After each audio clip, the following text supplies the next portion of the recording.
eze ndị eze na-ezo n'okpuru ya ọ dịghị onye gị na ya na-achị eze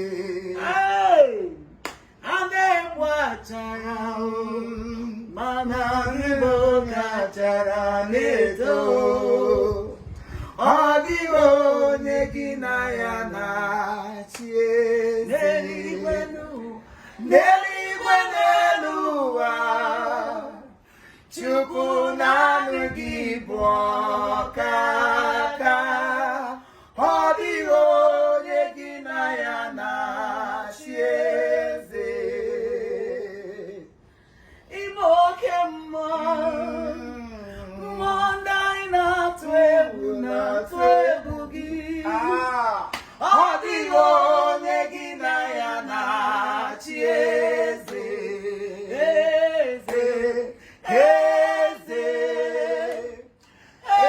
ndị eze na-ezo n'okpuru ya ọ dịghị onye gị na ya na-achị eze eze m eze ndị ọzọ na-ezo n'okpuru gị ọ dịghị onye gị na ya na-achị eze Chukwu m ịlụrụ ihe lụrụ enyi nna m ịma na onwego onye yiri gị Chukwu ọ dịghị onye gị na ya na-achị eze ịbụ eze ukwu m Chukwu onye ọbụla ichetara n'ụwa ụwa ya gbanwee ọ dịghị onye gị na ya na-achị eze asị m ihe dịka gị akọkwala m Chukwu onye m ji emere ego ji akọkwala m papa ọ dịghị onye gị na ya na-achị eze ịbụ oke mmụọ mmụọ ndị ọnya tụ egwu na-atụ egwu gị ọ dịghị onye gị na ya na-achị eze Ilori ihe lore ọdụm n'ọnụ ma tụrụ ugolo onye gị na ya na-achị eze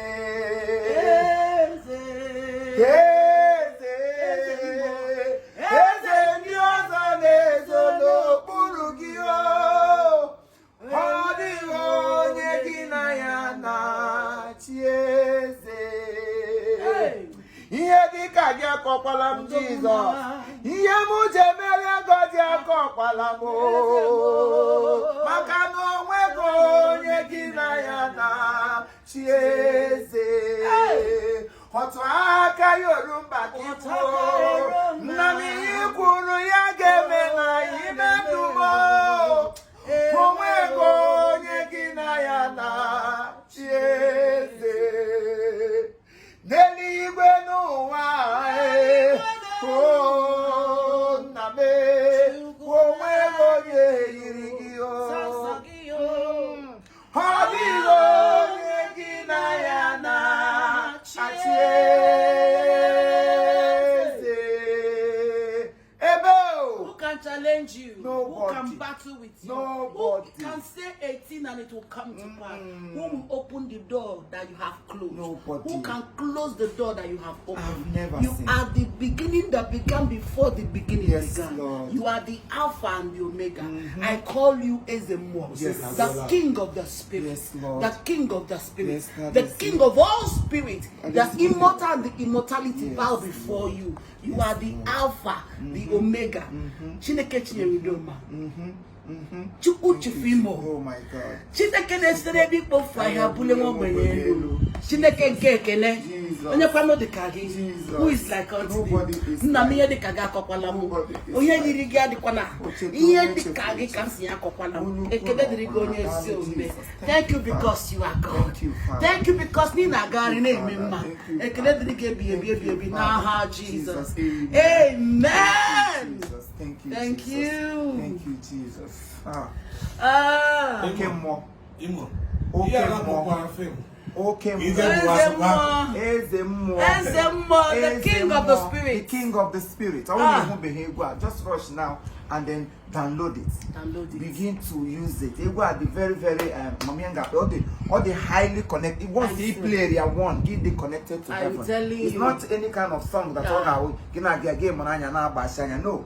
You must close your eyes if you want to connect to heaven. From the first day I heard that song, wow.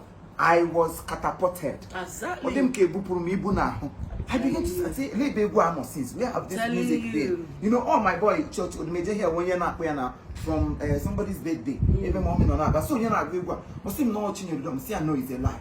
But what is so many lines Jesus? I was enjoyed, you know. Enjoy. I bet you must say what is going on. Is this a new song or is it a song that has been existing from the system? I think no, it's a new song from heaven. It's a no. Yeah, direct gift message. To heal the soul. To heal the soul. To rescue somebody. Oh my God. To rescue somebody.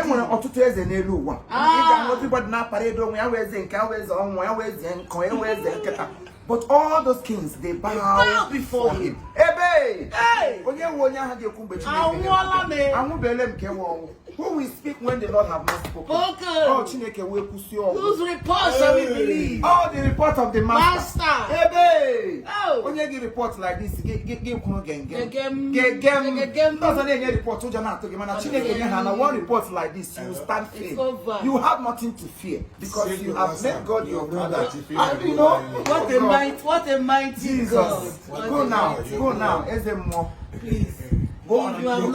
If you have not come across that song. If you have not streamed on the 12th of this month, which is my birthday. Okay. We'll be dropping Imo live. That's the video. British German. Highly spirited. Spirit can become not by no one. Ghana spirit ever I will table them back. Why you know me more? You know more. They will lavish you. They will use you. They will know. But once you go there, you begin to operate in the spirit. You know, you may have a different. So I can hear when I walk, but no, because you have been connected to the spirit. So I keep telling people that it's not all about what you do, but it's all about God who shows mercy and who is involved in your matters.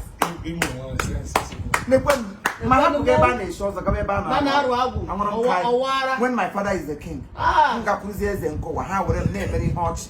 right? All those kings, they bow before him.